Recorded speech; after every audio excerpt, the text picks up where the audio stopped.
This week on the Brody File, a special edition of the show, at home and one-on-one with the new House Majority Leader, Kevin McCarthy. What a meteoric rise. I mean, what do you do? Do you kind of scratch your head and go, really? Yeah, I get shocked just being able to get into the building. We're talking policy, and we're also getting up close and personal as he relives lessons learned on the high school football field from days gone by. It taught me about hard work. It taught me to keep trying hard. And also taught me as a team you can achieve a lot. Also along for the ride, his wife Judy, a woman of faith. You can't say faith without Judy because we're one and the same. I mean, it's absolutely who I am. And a great sense of humor. When you go home and between her and our daughter Megan giving me advice. And look how well he's done. The Brody File on the road in California with the McCarthy family. Buckle up, everybody. We're on the air across America, and we're next.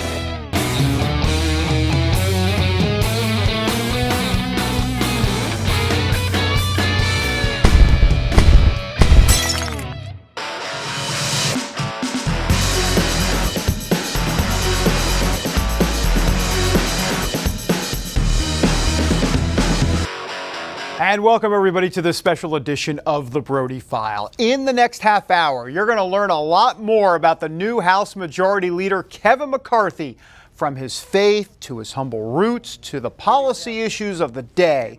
Plus, his wife Judy is going to be along a little later to provide some keen insight into her husband and the culture we're living in today, and also the importance of Jesus in her life. But first, one-on-one with the House Majority Leader. You know, this has certainly been a wild ride for him. He's only been in Congress 8 years, but he now finds himself as the second most powerful Republican in the House after the former House Majority Leader, Eric Cantor, lost his re-election bid.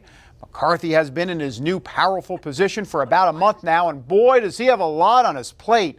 So, without further ado, let's go one-on-one with Kevin McCarthy. Majority Leader, thanks for doing this. Appreciate it. Oh, thanks for having me, though. This is great. Look, I have to ask you, what a meteoric rise. I mean, what do you do? Do you kind of scratch your head and go, really?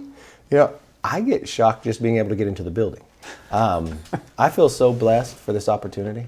I never believe being a member of Congress will define your life, though. But the idea that you're able to serve, and maybe it's a short time or not, and I know it's a challenge right now, but that's probably the best time to serve, that you can make a difference. And to me, it's not about a title, it's about what you can achieve. I believe in being a happy conservative, that you're happy because you know your policies will give people greater freedom, greater independence, right? But you have to explain that, why your policy makes life better. And you can't be afraid of it. And sometimes when you want to change the direction of where something's going to show it's better, you're going to take a lot of attacks from that. But you got to believe in your philosophy and your policy, and you go out and win the argument, don't back away. It was interesting. You mentioned being a happy conservative. And I think, especially, for example, the immigration issue. Yes. I think that it seems that the Republican Party kind of gets into this, gets stereotyped as like, they're all angry on the immigration issue, and that, it's the Republican Party against illegal immigrants. And, what can you do as Majority Leader to kind of combat that as it relates to comprehensive immigration reform? It's a tricky issue. Yeah. Well, first and foremost, people have to understand, what is the current immigration system we have? I mean, why would you have a large number of people that are here illegally if the system worked? 42% of everyone that's here illegally came here legally on the visa program. So if you didn't reform the visa program, you'd perpetuate the problem even larger. Then we have a system that someone gets an engineering degree in America, wants to stay in America, and you say, no, you got to go someplace else and compete against us. We are a land of immigrants. That's our greatest strength. My family came from Italy and Ireland, right? Almost every American has that story of where somebody else came, but a desire to come here.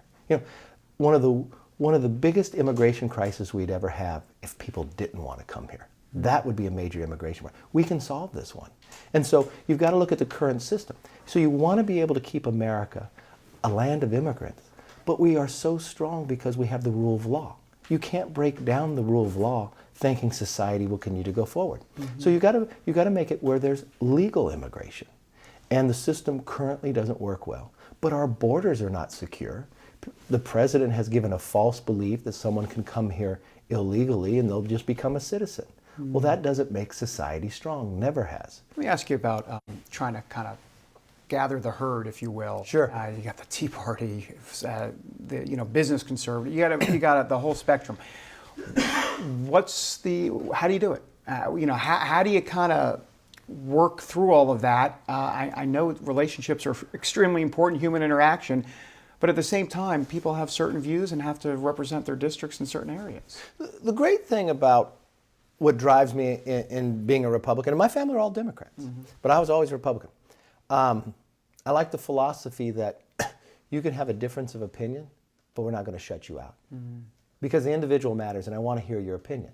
Now, when it comes to being the majority leader, I have this little saying I keep on my desk, and I tell you have to have the courage to lead, but you have to have the wisdom to listen. So the key thing that I like to go out and listen, but at the end of the day, you have to lead. So you listen to everybody's opinion, but when you hear everyone, lots of times everybody has the same desire to end up in the same place. They just have a different route they want to get to. So how can you help everybody get to the same route to get us eventually to the same location? And sometimes it's not fast enough. It's definitely not fast enough at times for me. But as long as that compass is pointed in the right direction and it's moving forward, I mean, you look at Ronald Reagan, that's the goal of what we would have. But you don't give up. You come back the next day for what you couldn't get the day before. Eric Cantor's loss. What lesson did you take away from that? What were some of, I know he's a friend, obviously. Eric Cantor's a good friend and a hard worker. And I think the way Eric, a couple different lessons you learn. Yeah. The character in which Eric handled the loss. That was a big loss. But did you ever see him be a sore loser in anything? No. Endorse the opponent. He respected what the voters said. There's a lot of different ways you can analyze it. Democrats could vote in that race and others. What it always tells me is all politics are local, and you always should respect your district. That's the most important thing.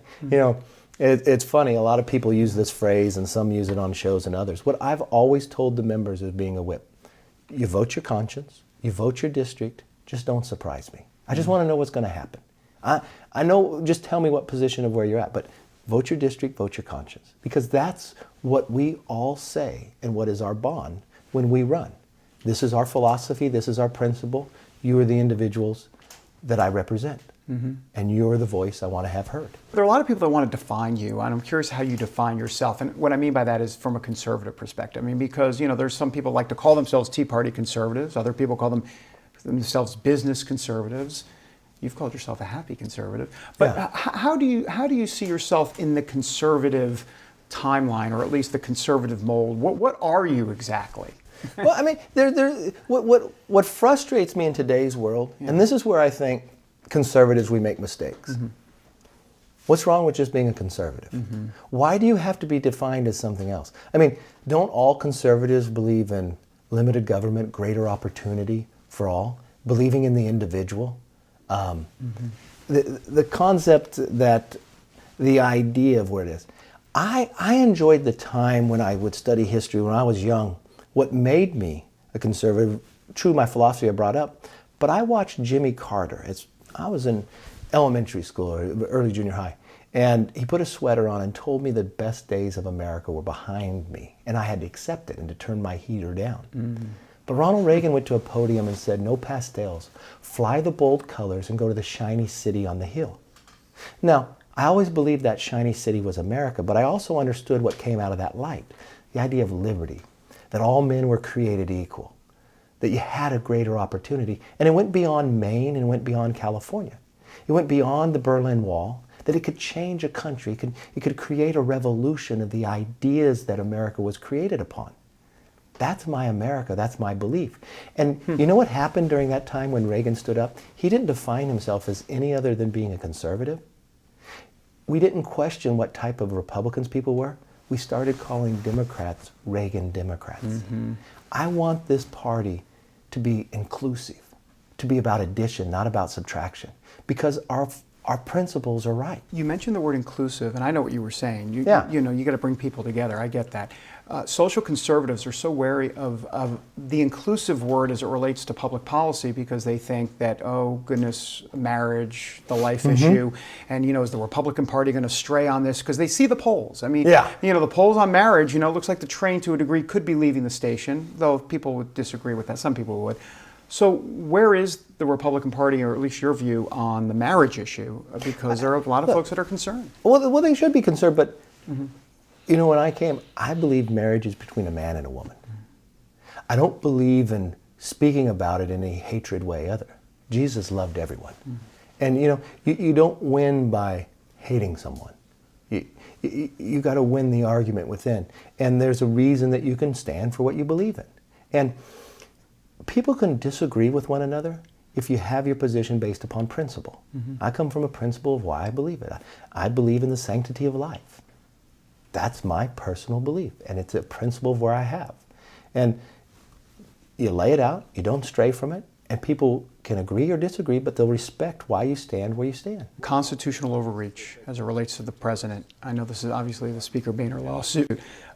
This I word, the impeachment word, has been bandied about. Do you think that is frivolous, and should it just be taken off the table right now, right here? Oh, yes. When people ask me that, my answer is always, have you met Joe Biden? No, but seriously. Stand-up comedy. Yeah. I like this. The only ones talking about that are Democrats. Yeah. And they're doing it because they want to make it political. If you really look at what we're talking about, we're talking about bringing back the 3 co-equal branches. It's not a lawsuit about an individual. It's about an administration. And that lawsuit can take place whether it's a Republican or a Democrat. It's the reach. One-on-one with the new majority leader. All right, when we come back, meet Kevin from Bakersfield. He's still the majority leader, but we get up close and personal with him when this special edition of the Brody File rolls on. And welcome back to our special Brody File show on the House Majority Leader Kevin McCarthy. During our time with him out in California, we hung out with him and his family at Luigi's, one of their favorite lunch spots in Bakersfield. And by the way, great food. Kevin McCarthy loves the Butterfinger pie. We also hit the nearby deli where he reminisced about his days owning his own deli. He bought that deli after winning $5,000 in the lottery. He eventually sold it, and he used the money to put himself through college.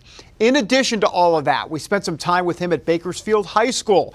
It's where he met his wife. It's also where he learned valuable lessons playing football. Here's some of that conversation. I was not a star, but our team has always been good. And that's the uniqueness about this high school. I mean, not only where I met my wife, it has a long tradition. At one time, the largest high school in the nation. Chief Justice Earl Warren graduated here. Frank Gifford played on this football field here.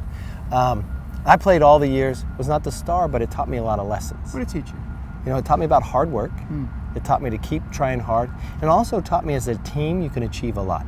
And, every week our coach would have different thoughts of the week. And one was team, T-E-A-M. Together, everyone achieves more. And sometimes I take those same thoughts and theories and apply them in Congress, right? A lot of times people just want to be an individual, but if you really want to win at the end of the day, it's not about you just achieving something. Everybody could achieve more if they work together. What do you want to tell folks in the media? They love to play the game where, the GOP establishment figures can't handle the Tea Party caucus. They're out of control, and they're running the place and all of that. What's the reaction to that? People try to put everybody into different boxes. I mean, think about the Tea Party movement. It was created by itself just because they had been taxed enough already. Right. And if you really just take the title of it, that would be the majority of Americans would say, I agree with that. I went to one of the first Tea Party rallies here. I come from owning a small business. I've never belonged to a country club. I live in my very first house. I'm ideally that same struggle of what I see and hear. There's no doubt you can't take the Bakersfield out of McCarthy. It is who he is, but He has a job to do more than 2,000 miles away in Washington, D.C. And so now we bring you inside his office in D.C., where he showed us around and talked about how he's mindful of not becoming a victim of D.C.'s power and greed. You're a California guy, and here you are in Washington, in the halls of power, the corridor of power.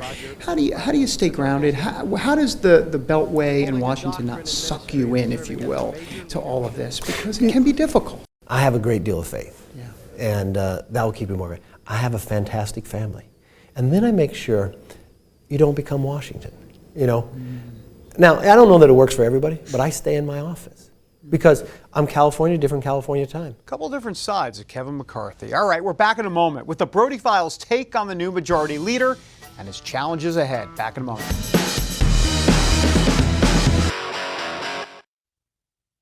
And welcome back to the Brody File. All right, time now for a brief Brody File commentary about the new majority leader.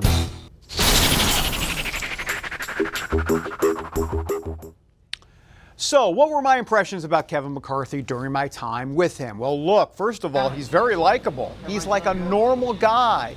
And that attribute has been and should continue to be his biggest strength. He's used his personal charm very well to get where he's at.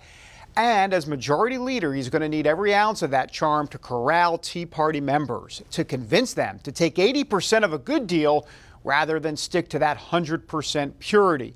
Now, if anyone can do it, McCarthy is probably best suited for it because of those top-notch interpersonal skills. At the end of the day, he's simply relatable. He's really not a DC insider, folks. He doesn't have the Ivy League pedigree. He's just Kevin from Bakersfield, and he seems, at least to the Brody File's eyes, determined to stay that way. All right, when we come back, Kevin McCarthy's wife takes center stage. A talk with the upbeat and funny Judy McCarthy when the Brody File rolls on. And welcome back, everybody. All right, time now for the better half. Her name, Judy McCarthy. The majority leader's wife sat down with us as well to give us some insight into her husband. And what we found was not only some interesting tidbits about him, but we discovered a sparkling woman of faith who has a great sense of humor and also a very warm spirit. She oozes authenticity, and here's some of our conversation. Kevin McCarthy has put a great deal of hard work to get to where he's at, but it's really been about the teamwork. His wife Judy has been by his side since high school and is ready for this new challenge. I always look at it as whatever God's plan is for our family, then you go with it. And then when it's not, then it's over with and you move on to the next. So it doesn't surprise me. I mean, he has he's perfect for what he's doing. He is. When you go home and between her and our daughter Megan giving me advice. And look how well he's done. It's that laughter that's kept them together since meeting in a 10th grade biology class. Oh, you want my perspective or his? We both have a different story how it all started. Well, then we're going to hear both stories. Okay. All right, Judy, please, first and then Kevin. You'll get your shot. Yeah, I actually had a crush on one of his friends. And see, the competitive person that he is, I think he looked at it as a challenge. But no, Kevin has an amazing sense of humor. And honestly, that is, I mean, very handsome, of course. It wasn't the looks that got I know, of course, very handsome, but no, he just has an incredible sense of humor, and it won me over. He won Judy over despite persistent car trouble along the way during those high school years. I would struggle with the cars I would buy. And when I would drive there on the mountain, I think I broke down 8 out of 10 times. One time the tire came off on the freeway and passed us. Another time the fan belt broke. I mean, but those are experiences that build the relationship stronger, right? It's not you're going and remembering the date, you're going to remember where you broke down and how you fixed the car. And well, when the tire rolled by us, I'm not quite sure that was a good memory. What was a good memory for Judy was giving her life to Jesus. Her faith in Christ has sustained her ever since. It's everything. Absolutely everything. I was raised in a Christian house with my mother, not my dad. My dad came around, but he was definitely not the one. My mom, though, faithful Christian, and she's an amazing lady. But I always went to church. But I didn't accept Christ until I was 13 years old. I was a little rebellious. I've always had a little rebellious attitude, but I remember the day I did, and my life definitely has never been the same. Not that I always was the way that I should be. I had a couple of years where I would come and go, but yeah, no, it completely changed my life, and it defines who I am. I mean, you can't say faith without Judy, because we're one and the same. I mean, it's absolutely who I am. Kevin McCarthy's faith journey started in the Catholic Church. He's now a Baptist. I was raised going to Catholic church, and I met Christ there, but I didn't grow as much. And I had a friend down the street that had a junior high program at First Baptist Church. So I would get up in the morning on Sunday, my family's still sleeping, and I'd run down and I'd go to church with another family, just because that's where I really learned to grow in Christ. Now, the idea of his love, his grace, I fall short every day, but the ability, and in my family growing up, maybe it's like a lot of American families that you had faith, but you didn't show it as much. I'm just glad my husband's already Christian, because he's the one that sees the worst of me. So I'm glad about that. There's not one person I ever met that didn't realize how fortunate I am to have married up. From my mother to my brother to my cousin, they don't call me for something, they call her. And that's a little of everything. From my cable and internet's not working, hand the phone to Judy. That's only because I'm the techie in the family. But solving technology issues in the McCarthy household takes a backseat to solving a much bigger issue. Nowadays, many Christians feel under attack from a culture that's getting more socially liberal every day. It's a sentiment Judy McCarthy understands. People are sympathetic to different things and different causes, but when you bring up Christian, there's no sympathy whatsoever. They do not think you should be able to have that belief. And it's not, I mean, you're not pushing that on someone else. It's your own belief. You're living it. But no, I've never seen it the way that it is now. I mean, I do think it's really scary, actually. I think that they don't want you to have the right to be a Christian. Big thanks to Judy McCarthy for sitting down with us and being so transparent and gracious. Back in a moment. Well, folks, that does it for us. We have a lot of thank yous to pass around. First of all, Tracy Winborn, our executive producer on the trip. Appreciate her. Dennis and Steve, camera crew extraordinaire. Kevin McCarthy, Judy McCarthy, Matt Sparks in the Majority Leader's office. Big thanks to you as well. Thanks for watching, everybody. See you next time. God bless.